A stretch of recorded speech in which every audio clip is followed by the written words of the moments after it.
మహబూబ్ నగర్ లో నేను ఎక్కడి నుంచి అయితే పార్లమెంట్ సభ్యునిగా పోటీ చేశానో అక్కడ నా నియోజకవర్గంలో చంద్రబాబు నాయుడు గారు వచ్చి మాట్లాడిన మాటలు తెలంగాణ ఏర్పాటు కోసం మేము కమిటీ వేశాం. మేము బ్రహ్మాండంగా 2 ఏళ్లు మొత్తం తెలుసుకున్నాం. ఆంధ్ర, రాయలసీమ, తెలంగాణతో మా కమిటీ తిరిగింది, అభిప్రాయ సేకరణ చేసినాం. ఆ తదనంతరమే చారిత్రక మూలాలన్నీ పరిశీలించిన తర్వాత మేము తెలంగాణ ఏర్పాటు మా పార్టీ నిర్ణయం తీసుకుంటున్నామని చెప్పి ఆయన పొలిట్ బ్యూరోలో మనదేంటి టీడీపీ మహాసభలో నిర్ణయం చేసి ప్రకటించిండ్రు. నిన్న ప్రకటించిన నిర్ణయం పొలిట్ బ్యూరోలో నిర్ణయం తీసుకున్నారండి, మహాసభ పెట్టి తీసుకున్నారండి. ఆయన ఒక వ్యక్తిగా, ఒక కుటిలమైన రాజకీయవేత్తగా, ద్వంద్వ ప్రమాణాలు పాటించే వ్యక్తిగా ఆయన ఇష్టం ఉన్నట్టు చెప్పి ఈ రోజు తెలంగాణ తెలుగుదేశం వాళ్ళను కూడా తన చెప్పు కింద పడి ఉండమని శాసిస్తున్నాడు.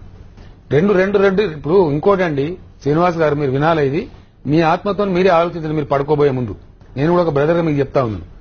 ఈ రోజు వాళ్ళ నాయకుడు నడిపితే ఒక ఉద్యమం నడపాలి. ఆంధ్రలో సమైక్య ఆంధ్ర ఉద్యమం నడుపుతాడు, తెలంగాణ అదేంటి ఎన్టీఆర్ ట్రస్ట్ భవన్ నుంచే మొత్తం మానిటర్ చేస్తాడు, దానికి కావాల్సిన బస్సులు, రూట్ మ్యాపులు, వంటకాలు, టెంట్ హౌస్లు అన్ని పంపిస్తాడు. మరి ఇక్కడ తెలంగాణ వాళ్ళకి ఏం చెప్తారండి ఆయన? What for you are for Samaikyandhra or not? ఒక పాలసీని వ్యక్తీకరించలేని వ్యక్తి ఓ పార్టీ నాయకుడు అవుతారండి? ఇది ధర్మమేనా? ఈయనని మీరు దేవుడు అంటే మరి మేమేమనాలో మీరే చెప్పాలి. ఎందుకంటే ఇప్పుడు చిరంజీవి అంటే పాపం చిన్నవాడు, కొత్తగా వచ్చిన అనుభవం లేని వ్యక్తి రాజకీయాలలో ధైర్యం చేసి తెగాయింపు చేసి ఒక నిర్ణయం తీసుకున్నాడు. ఈ నైతిక బాధ్యత వహించి శాసన సభ్యత్వానికి రాజీనామా చేసిండు. చివరికి ఈ రోజు అతను నేను వెళ్లిపోయి నేను సమైక్యాంధ్ర ఉద్యమంలో పాల్గొంటున్నాడు, శక్తి మేరకు పనిచేస్తున్నాడు.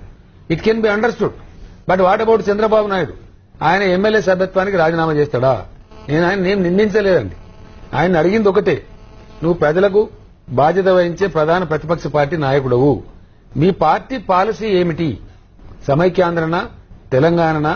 మీ తెలంగాణ తీర్మానం రద్దయిందా? తెలంగాణ తీర్మానం చేసి ఈయన చేసిన యాగి తక్కువ కాదండి. అంటే ప్రజలకు ఒక నిమిషం ఈయన వెళ్లి ఢిల్లీకి వెళ్లి ప్రణబ్ ముఖర్జీ కమిటీకి లేఖ ఇచ్చారు, మా స్టాండ్ మార్చుకున్నామని. వీళ్ళు పార్లమెంట్ లో మాతో పాటు కలిసి జై తెలంగాణ నినాదం చేశారు. ఇలా మాట్లాడుతున్న నిరవనాయుడు గారే.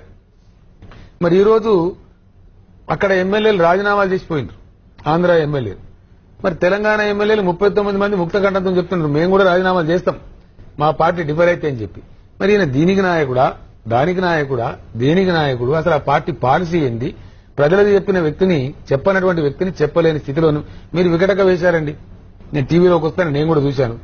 ఇటు ఒకటి బాణం గుర్తు, ఇటు రోజ్ కలర్ది పెట్టారు, అటు ఎల్లో కలర్ది పెట్టారు. ఎటు పోవానో అర్థం కాక మధ్యలో కొట్టుకు వేస్తున్న చంద్రబాబు నాయుడు అని ఈ రోజు టీవీ 9 వికటకవే వచ్చింది. మరి దీన్ని మీరేమనుకుంటారు?